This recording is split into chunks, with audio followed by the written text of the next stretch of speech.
자, 안녕하십니까. 글로벌 디펜스 뉴스 팬 여러분, 생명을 살리는 방송, 나라를 살리는 방송, 세상을 살리는 방송, 영혼을 깨우는 방송, 글로벌 디펜스 뉴스입니다.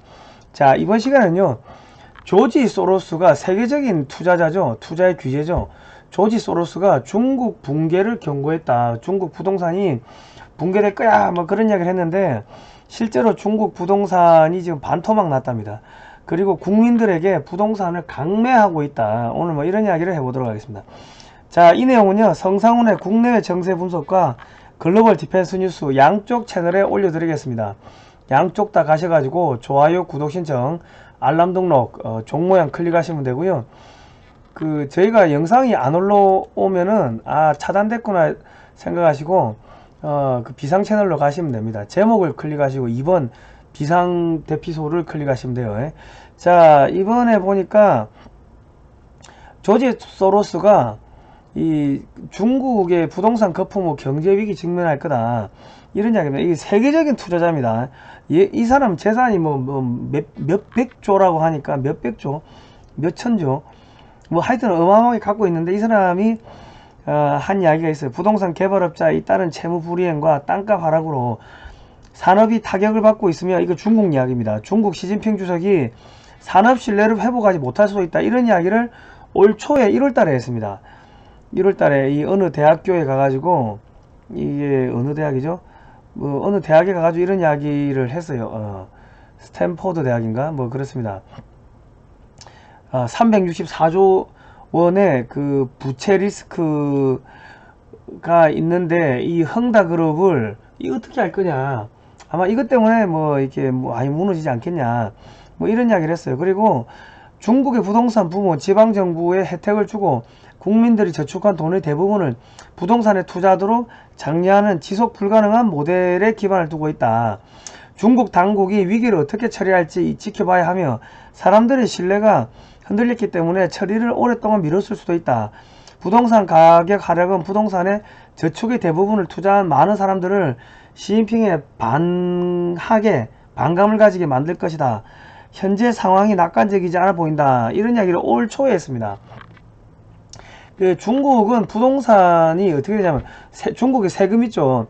지방정부의 세금은 토지 출량금이라 해가지고, 우리나라의 그 부동산세 같은 그래 보면 되겠네. 토지 출량금이라는데, 그거를 지방 세수로 잡습니다. 그러니까 지방정부는 이게 부실이 있는 거 알지만은 계속 대출 해주고, 지방의 토지 개발 공사 이런 거 동원해 가지고 부동산 재개발하고, 그러니까 도시 하나가 텅 비었음에도 불구하고 그런 게 있는 줄 알아도, 부실이 있는 줄 알아도 계속 세금을 걷어야 되니까 계속 이 부동산 개발을 하는 거죠. 그러다 보니까 뭐합니까?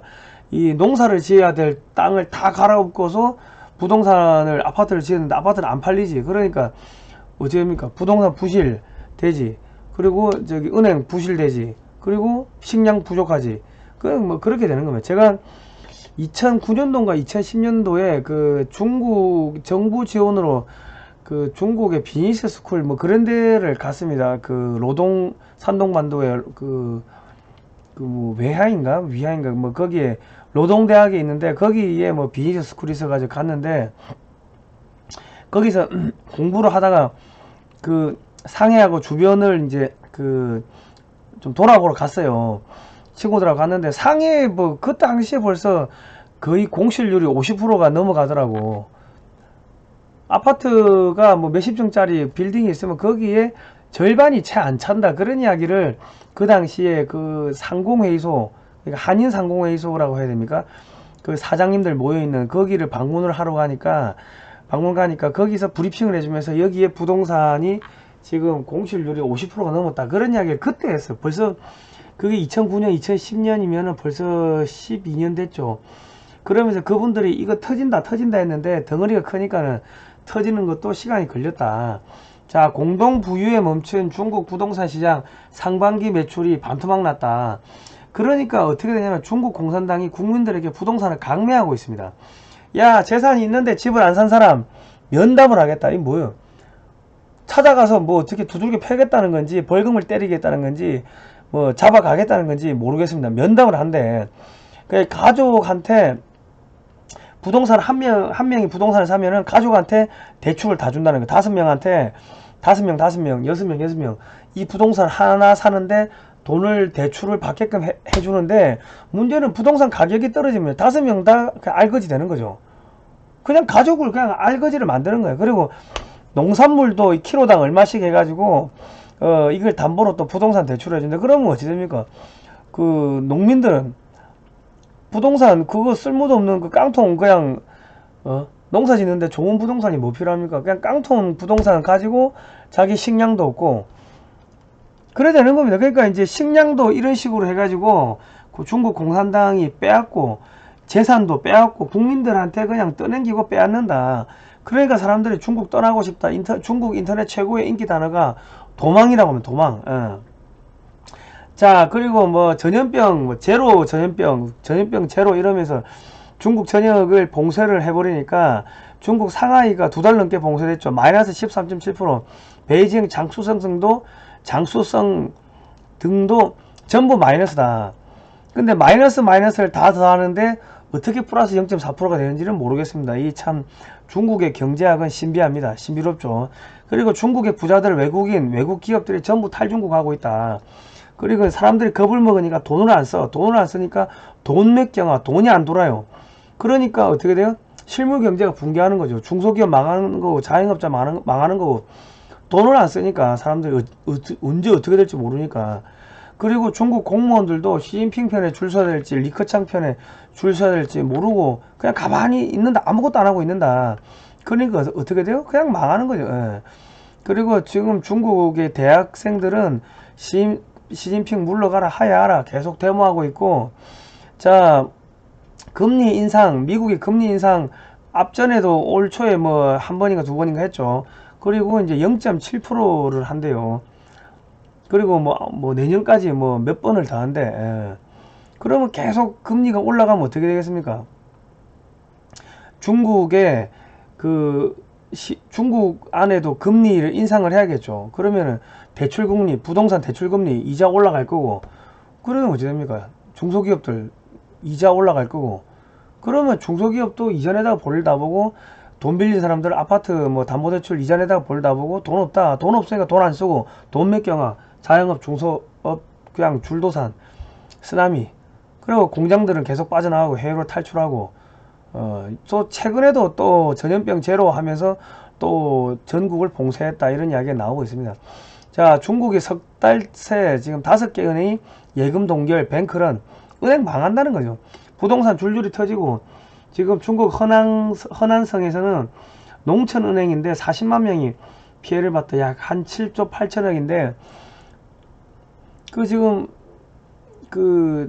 서방의 이 투자자들이 중국 정부의 채권을 한 방에 35조치 그냥 매물로 쏟아내버리고 빠져나갔다, 뭐 이런 이야기 아마 들어보셨을 겁니다. 그러니까 지금 채권 갖고 있던 것들 다 팔고 지금 빠지니까 중국의 은행들이 줄 돈이 없으니까 은행장들은 뭐합니까? 해외로 도망가는 거죠. 해외로 도망간다. 그리고 돈 있는 사람들은 전부 해외 도망가고, 그러니까 돈을 못 주니까 사람들이 들고 올라가지고 내 돈 내놔라 하고 데모하니까 이게 막 두들겨 패고, 지금 시비 강제 해상 과정에서 쇠파이프로 두들겨 패고 뭐 그랬다. 그런 거 보셨죠.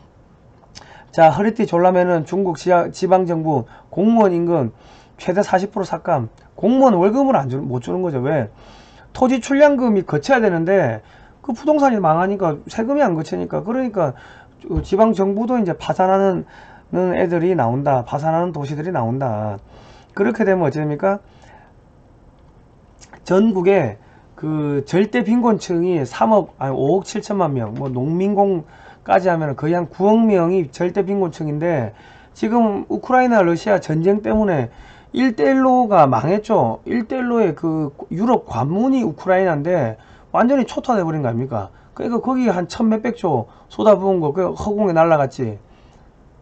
그래 된 거예요. 그리고 뭐 전 세계적으로 1대1로 한다고 중남미 국가 뭐 이런저런 나라에서 돈 투자한 것들 다 날라갔지. 지금 중국이 돈이 없다. 돈이 없으니까 미국 달러 채권을 지금 내다 팔고 있는 거예요. 돈으로 바꾸는 거예요. 예. 그러고 있습니다. 그래 되면은 중국 농민공들은 물가가 올라가고 돼지고기 가격 올라가고 식료품 가격 올라가고 에너지 가격 올라가고 하면은 폭동일 납니다. 예. 폭동일 나고 이제 뭐 굶어 죽고 얼어 죽고 뭐 그냥 빵 터지는 거지. 공무원들하고 시민들하고 자기 재산 지키려고 치고받고 싸우고 쇠파이프 들고 뺏으려는 놈과 안 뺏기려는 사람들과 치고받고 싸우고 그러다 보면은 지금 내전이 터진다. 지금 자기 돈을 못 찾으니까 사람들이 시진핑 욕하고 리커창 욕하고 불평불만을 지금 토로하고 있다. 그러니까 지금 지방정부도 지금 감당이 안 되는 거죠. 그렇습니다. 자, 그 탈중국 하는 기업들이 지금 한국으로 들어오고 있는데 뉴욕타임즈 아시아태평양 지사도 서울에 들어왔고 지금 많은 기업들이 서울로 들어오려고 지금 하고 새만금 쪽으로 들어오려고 있다. 한국으로 들어오려고 하고 있다. 그리고 이제 SK, LG, 뭐 포스코 등 대기업이 5년 동안 1,000조를 투자한다고 합니다. 그러면 또 중소기업들도 돈을 투자하겠죠. 그리고 지금 세금도 깎아주고 하면은 그러면 조금 돈이 풀릴 겁니다. 풀리는데 시간이 걸린다. 시간이 걸리는데 이게 좀 뭐 돈이 빨리빨리 안 돌죠. 그리고 한국도 지금 부동산 대출 뭐 이런 것들이 대출 이자가 올라가고 뭐 그런 일들이 벌어지고 있는데 한국은 지금 뭘 해야 되냐면 1차적으로 우리 기름값, 담배값, 소주값 여기 보면은 부가가치세 10% 말고 뭐 이상한 잡다한 교육세니 뭐니 이런 것들 많이 들어 있습니다. 그 다 이중과세니까 그런 이중과세만 날려도 가스값 내려갈 거고 기름값 내려갈 거고 담배값, 저기 소주값 이런 거 내려가면은 서민들이 숨을 쉴 수가 있겠죠. 서민들이 먹고 마시고 쓰고 하면은 서민 경제가 돌아갈 거 아닙니까? 좀 그렇게 해줘야 되는데 지금 뭐 감세를 하는 걸 보면은 법인세 감세해 주는 것도 있고 뭐 증여세, 양도세 뭐 이런 것들 전부 다 있는 사람들 그 재산세를 감면을 해주는데 있는 사람들만 감면해주고 그럼 없는 사람들은 죽으란 이야기입니까? 그러니까 지금 인기를 지지율이 떨어지는 하나의 원인이 된다. 그래 보시면 될 거고요. 그리고 이제 앞으로 한국이 지금 새만금에 공항을 지금 짓고 있습니다. 새만금 공항이 활주로가 2,500m고 활주로가 하나밖에 없어요. 근데 그거를 조금 4,000m까지 늘려가지고 새만금에서 미국행 직항기가 뜨게끔 만들고 유럽행 직항기가 뜨게 만들면은 그러면 새만금, 전북, 전남 여기에 공장들이 많이 들어오겠죠. 탈중국 하는 기업들이. 그러면 그 기업들이 굳이 비행기 타려고 저기 인천공항까지 안 가도 되니까 교통이 좋아지니까 어마어마하게 기업들이 들어오겠죠. 그리고 해외 기업들도 들어오고 뭐 그러면 다른 지역에서 사람이 들어오고 그러면 전라도 스탠다드가 없어지는 거예요. 안 통하는 거예요. 이제 글로벌 스탠다드가 통하는 거지. 그렇게 되면 어찌 됩니까? 이 전라도 사람들이 이렇게 그 민주당 지지하고 하는 것들이 그런 게 옅어지겠죠. 다른 지역 사람들하고 막 섞이고 하다 보면. 그리고 거기다가 뭘 지어야 돼요? 6.25 박물관 짓고 6.25를 한국 문화 컨텐츠로 만드는 거예요. 우리 6.25는 그 동적 상잔의 비극이 아닙니다. 그 중국 공산당, 북한 공산당, 소련 공산당이 걔들이 쳐들어온 거죠. 자유진영을 망치기 위해 가지고 침략한 거를 막아낸 거기 때문에 인류 최초의 자유의 성전입니다. 인류 최초의 자유의 성전이고 인류 최초의 사상전쟁, 인류 최초의 체제전쟁이었습니다. 자유민주주의냐 공산주의냐. 그러면 이런 6.25 관련 테마파크를 전국에다가 박물관을 만들고 그리고 6.25 관련 해가지고 영화 드라마 만들고 저 장진호 전투 이런 거 만들어 가지고 전 세계적으로 뿌리면은 전 세계에서 관광객들이 지방에도 쏟아질 거 아닙니까? 그리고 외국인을 위한 지방 그 의료관광, 외국인을 위한 의료관광 이런 거 해가지고 지방의 관광단지들하고 묶어가지고 지방도 먹고 살게 해줘야 된다. 근데 지금 윤석열 정권은 기본적으로 보니까 서울대 출신들 전부 유학 갔다 온 사람들 그런 사람들이 주로 참모들에 꽉 차 있다 보니까 이 밑바닥에서 살고 있는 사람들에 대해 가지고는 좀 배려가 별로 없는 것 같아요. 배려도 없고 그리고 역사를 잘 모르는 것 같아 가지고 안타깝다. 역사 전쟁을 해야 되는데 역사 전쟁을 전혀 못한다.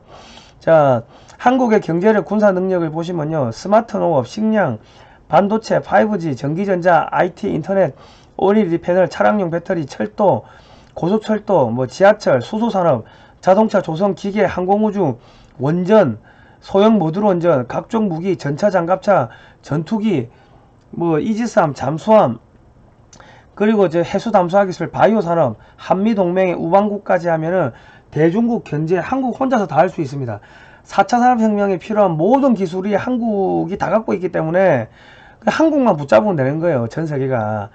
그러니까 이런 거를 가지고서 이제 박물관도 건국과 부국 박물관도 만들고 조금 이런 역사 문화를 가지고서 박물관도 만들고 해야 되는데 우리 문재인 정권은 검사들만 있어서 그런지 서울대 출신들만 있어서 그런지 잘 모르겠지만 이 상당히 좀 아쉬운 부분이 있습니다.